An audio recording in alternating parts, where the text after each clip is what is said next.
The wind howled outside, rattling the ancient windows of the abandoned mansion. I shivered as I stood on the threshold, my heart pounding like a drum. My friends had dared me to spend the night in this haunted house, and I couldn't resist their challenge. The moon cast an eerie glow on the dilapidated facade, and the overgrown garden seemed to stretch out like a graveyard, welcoming me to my own personal nightmare. I took a deep breath and pushed open the creaking door. The musty smell of decay and dampness hit me like a physical force. I stepped into the dimly lit foyer, my flashlight cutting through the thick darkness. Dust hung in the air, and cobwebs dangled from the ceiling like ghostly apparitions. The place had clearly been abandoned for decades.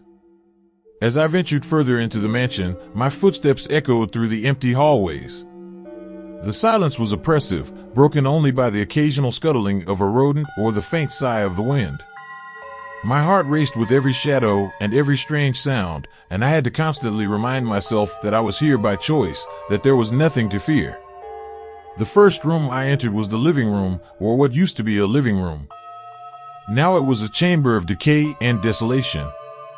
Dust-covered furniture lay in ruins, the wallpaper peeling and the once elegant paintings reduced to mere blurs of color. But what caught my attention was the mirror on the far wall.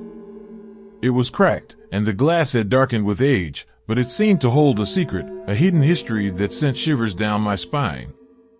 I turned away from the mirror, my unease growing, and continued my exploration. The mansion was a maze of forgotten rooms and forgotten lives. I wandered through a kitchen that had once seen the hustle and bustle of family meals, now reduced to a relic of the past. In a bedroom, a child's long-abandoned toys lay scattered on the floor, a sad reminder of happier times. As I made my way up the creaking staircase, the temperature seemed to drop, and I could see my breath in the chilly air. Upstairs, the atmosphere grew even more oppressive, and the feeling of being watched became almost unbearable. I entered a bedroom that was surprisingly well preserved compared to the rest of the house. The canopy bed was still neatly made, as if its occupant had left in a hurry and never returned. I took a seat on the edge of the bed, my flashlight casting long shadows on the walls. That's when I heard it, a faint whisper, like a distant voice on the wind.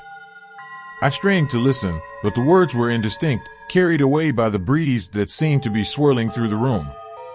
Panic gripped me as I realized I was not alone in this house, not entirely. I stood up, my heart pounding, and the whispering grew louder, filling the room with a ghostly chorus of voices. They seemed to be coming from the walls themselves, as if the very house was speaking to me. The words became clearer, a haunting refrain of regret and sorrow, and I realized they were the voices of the past, the echoes of a family that had once called this mansion home. I stumbled back in terror, my flashlight flickering, and I ran from the room, desperate to escape the haunting voices. I raced down the staircase and through the dark hallways, but the voices followed me, growing louder and more insistent. I couldn't escape them, they were everywhere, inescapable, inescapable. I burst out of the mansion, gasping for breath, my heart still racing. My friends were waiting outside, laughing at my pale face and trembling hands. They had been playing a cruel trick on me, hiding speakers throughout the house to create the illusion of ghostly voices. I was furious, but relief washed over me. It had all been a hoax, a cruel joke to scare me. But as I looked back at the mansion, I couldn't shake the feeling that there was something more to that place, something beyond the mere tricks and pranks of my friends. The voices I had heard had felt too real, too haunting to be a simple prank.